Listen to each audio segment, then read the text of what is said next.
Trump, on behalf of all the MAGA patriots in America, I want to thank you for the historic victory for life in the Supreme Court yesterday. The Buffalo mass shooter specifically targeted black people because of something that the white supremacists refer to as the Great Replacement, which is the theory or belief that black people and other darker people are ultimately going to outnumber white people and they'll die off. Now, you just heard what that white said earlier in my story about the ruling on Roe versus Wade, or the overturning thereof, and she thanked Donald Trump for putting those people in Congress and getting that victory for white life. Okay? See, all of the liberal news networks, they try to write the Great Replacement theory off as bullshit. But no. These white supremacists know what they be talking about. They know. Long before the Great Replacement theory came about, or the title Great Replacement theory came about, there was a black woman by the name of Dr. Frances Cress Welsing. She was a psychiatrist, and she called it the fear of white genetic annihilation.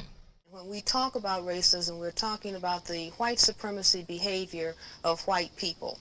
That racism was the #1 mental health problem in the nation, and it was the #1 cause of other mental health problems. And I wanted to understand what this thing of racism really is all about, because it is the thing that has caused woe and misery and suffering for the vast majority of the people on this planet that are classified as non-white. And in my attempt to understand why the necessity of white people to keep saying that white is superior and that the condition of non-white is inferior. And if you ever seen the movie Baby Boy, watch the intro to Baby Boy. Even though it's kind of a zoner, you seeing Tyrese butt naked in an artificial womb, but it's talking about how the black man has been made to think like a child in America. Pay attention to that. A not yet fully formed being who has not realized his full potential. To support her claim, she offers the following. What does a black man call his woman? Mama. What does a black man call his closest acquaintances? His boys. Finally, what does a black man call his place of residence? The crib. Also, if you've ever seen the movie Boomerang, watch the scene where Eddie Murphy, Martin Lawrence, and I believe David Alan Grier, they're all playing pool, and Martin is breaking down how the game of pool symbolizes white world domination. That's from Dr. Welsing. It's racial. Well, expand. I bet. Now, check it out. The white ball dominates everything, right? It knocks the shit out the yellow ball, the red ball, right? And the game's over when the white ball drives the black ball completely off the table. Now, why is that? I don't know, but I'm sure you tell me, my brother. Sure, you're right.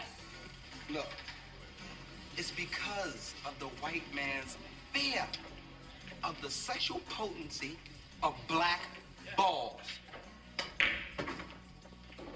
Now, that one was kind of interesting. That was interesting. You see, what was... I see where you're going, and the pool table is the earth. That's why it's green. Oh, shit. See, your shit is coming out now. And the world, they used to think it was flat. Screw him. And I bring that up to say to those who don't think white supremacy and racism is that serious, don't fully understand the nature of it, or totally sleep on the game. Don't sleep on the game.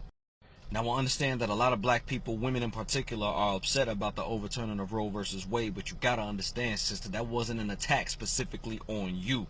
Alright, these white supremacists are so desperate to preserve themselves, they're gonna tell their own women, nope, you gotta have it.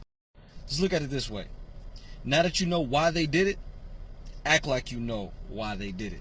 The reason for overturning Roe versus Wade was a negative circumstance for themselves, but it's a positive circumstance for us because our numbers are growing.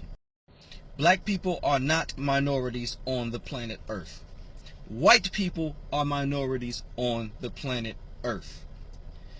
Darker people outnumber white people 11 to 1. 11 to 1.